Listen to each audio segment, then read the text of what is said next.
Office dynamics change when SEC examiners come to town.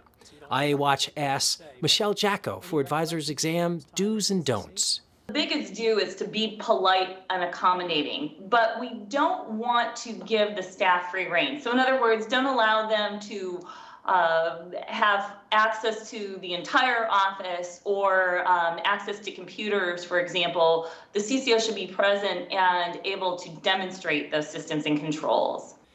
Do listen to examiners' questions, but don't stray in your answers unless you want examiners to better understand your business model. Do provide current books and records. Feel free to attempt to negotiate, though, over what you consider as unreasonable requests. But you have to produce it if the document is available. But if it's cumbersome, don't hesitate to reach out to the staff to see if you can make that a more manageable request. It's common for examiners to hold exit interviews with registrants. Jacko says these increasingly are being done over the phone weeks after examiners leave.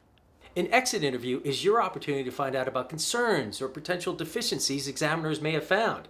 Use this opportunity to again show your commitment to compliance. And if you detect that they're onto something, make sure they have all the information about the issue that they may have missed. Should that deficiency letter ultimately come, your response opens up another opportunity. Use the deficiency letter as really a means to further articulate your commitment of compliance and what you will be doing on a going forward basis. She adds that you should deliberate carefully if your response to the deficiency letter will take issue with an exam finding. On occasion, your response could persuade examiners to reconsider their findings.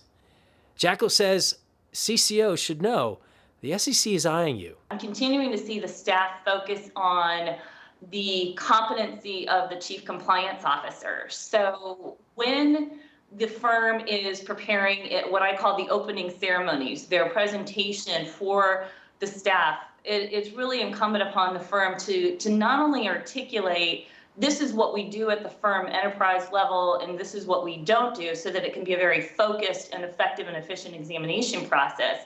But I would also spend some time really talking about how the CCO is continuing to advance his or her knowledge, their support with regards from the firm's senior management team of the compliance program, and articulate how they're able to keep apprised of the various changes in regulations and the process that they're undergoing in order to implement an effective compliance program in those particular areas.